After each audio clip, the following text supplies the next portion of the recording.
It's a great litmus test to be able to see who you were and who you've become based on your own tiny moments of truth, your tiny moments of insights. So that I feel like, even though this may seem like a very different topic, I think this is a great topic to move into about love and what is love. We talk about self-love all the time. We talk about self-love being the key code, if you will, to unlock the door to your ultimate potential. But there's so many different kinds of love. There's divine love. There's true love. There's self love. There is,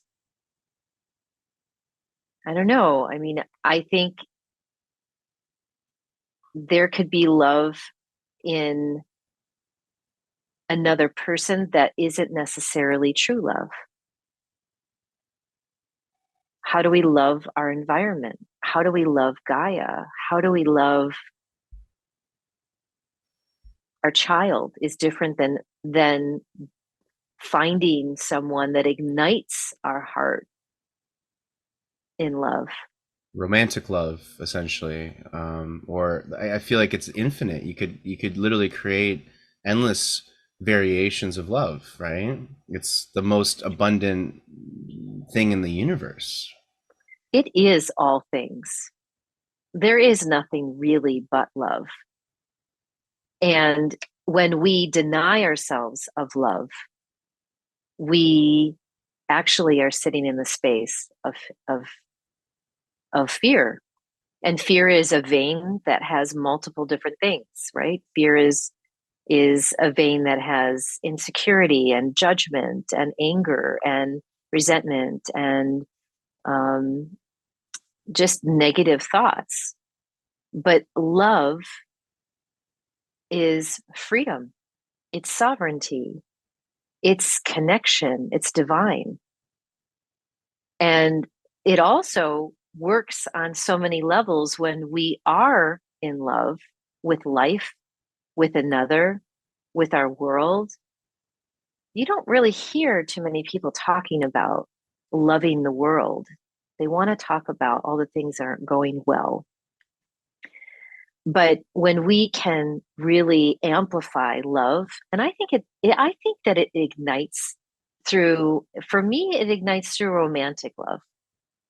When there is a romantic spark, and that is also in varying degrees, at a cellular level, all of a sudden our cells just explode and brighten. And maybe we even go through a cell regeneration. I mean, I would be surprised if all of a sudden, you know, if we feel light and we are told by others that we're illuminating, like what's going on? You look different. Are you in love? Do you hear that? People say that, right? Oh I'm sure yeah. they've said that to you. Oh yeah.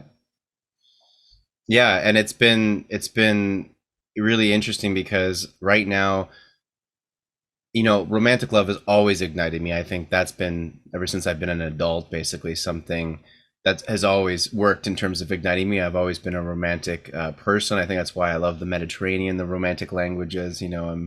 Anything romance related, I've always been a big fan of because of the feeling. The ignition of your cells, of your body. You feel so vibrant and alive, and all of a sudden, it is like looking at life through a very different lens of very much color and joy and excitement. And but for me recently, and it's interesting because I think we're experiencing love right now in slightly different ways. And for me, when you mentioned just before love for the world, I feel like that's more where I'm at right now. I've been at performing at some music festivals throughout the summer and many shows, and just meeting so many people. I feel like I'm getting a small dose of like kind of reconnecting with the world, with humanity right now, and I'm in love with it. Like I love meeting these people, having these beautiful conversations, and just connecting in quick little but beautiful moments. And I'm left like in these moments. I remember even just this last weekend, being at this festival. My show had finished, and I was just like watching another act perform on stage, and the stars were out, and I was looking up and into the cosmos, and I was with some really cool people. I had just met some other musicians, and I'm just grinning ear to ear, being like, this is, I'm so in love with life. Like, this life is so fascinating and beautiful, and it's because of the people, it's because of the creative experiences. And right now it's truly for me, like, I am in love with life as if life was my girlfriend or something. There you go.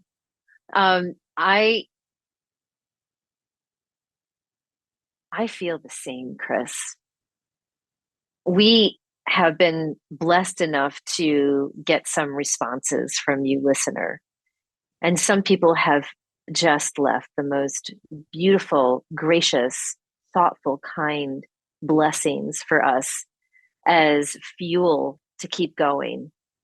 And there is a connection, a heart connection, when we get to touch the lives of people through the things that we're doing like this, which we both love. Yeah. And so, in that way, I totally get how incredible it feels to be seen as souls that are hearing each other saying, man, I just really needed to hear that today. Thank you so much for being in my space, right? We were talking about how we open up the space to allow something to come in. This is one of those of millions of different potentialities. But listener, you open the space in order to receive. And that fills my heart so much.